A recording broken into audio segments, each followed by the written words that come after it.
You probably heard a lot, especially recently, about computers being either 32-bit or 64-bit. Well, what does that really mean? Well, when we're talking about processors that are 32-bit or 64-bit, we're basically talking about the amount of data and the amount of data registers that it can really handle at one time. With a 32-bit architecture, basically our CPU is only designed to process a certain amount of memory addresses at a time, and it can only use 32-bit addresses for when it's referring to memory. Now, that 32-bit address sequencing really limits how much memory we can call, because it limits the size of the addresses that we can use. So when we're talking about 32-bit CPUs, 32-bit operating systems, we hit something that some people refer to as the 3 gig wall.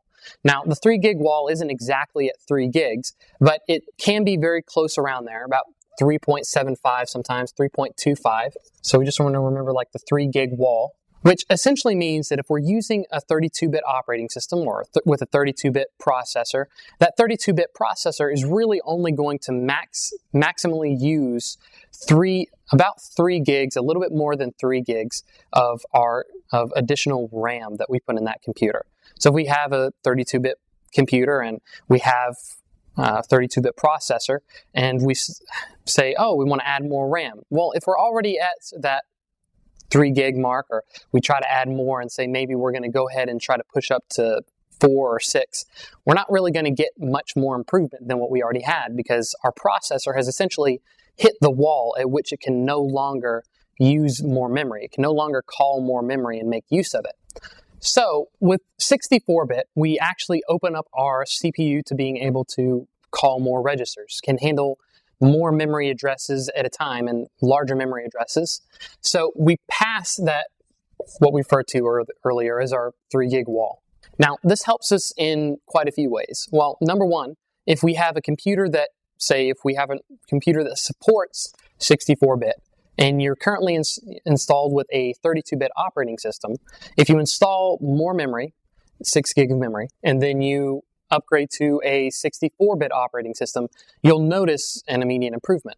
Not because there's any more memory or anything's changed with the CPU, but the fact that the operating system is now 64-bit allows the computer to register more memory at a time. It can access more memory at a time.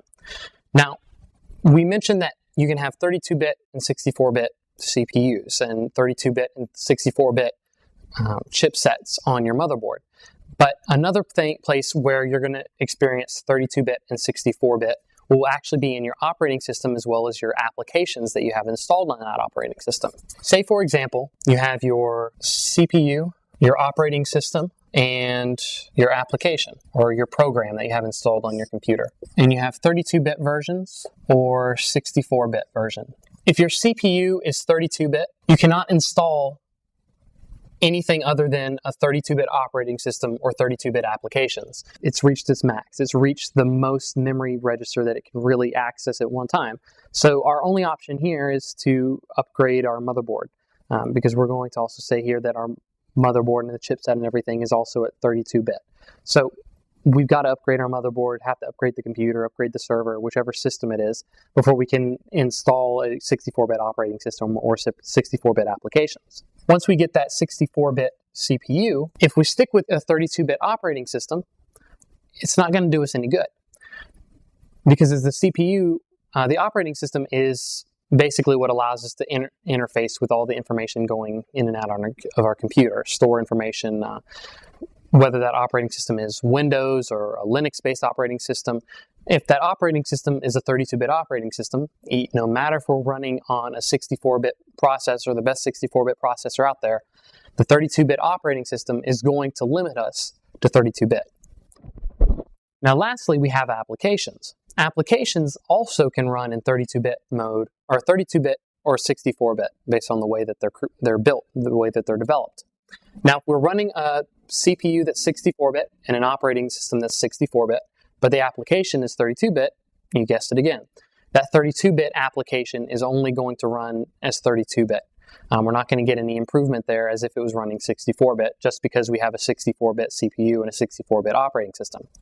If we have a 64-bit application that we try to install on a 32-bit operating system or computer that's running a 32-bit CPU, we're not going to be able to install that 64-bit application because it's going to try to reference memory that the computer can't use because it's only 32-bit. So we want to make sure that when we're installing applications, if we're a 32-bit user, they're only 32-bit applications. And if we're a 64-bit user, we want to make sure as often as possible we can install applications at a 64-bit mode because it's going to allow us a bit more performance than if we installed their 32-bit counterparts. Now, certain applications that were built specifically for 32-bit operating systems, or 32-bit versions, there may be some issues you may notice when trying to use them on 64-bit systems, but that's really on a case-by-case basis depending on the program, and that's always a sound idea to check that and do your own research on your exact applications or in your exact programs before you just go and upgrade your system to a new 64-bit operating system.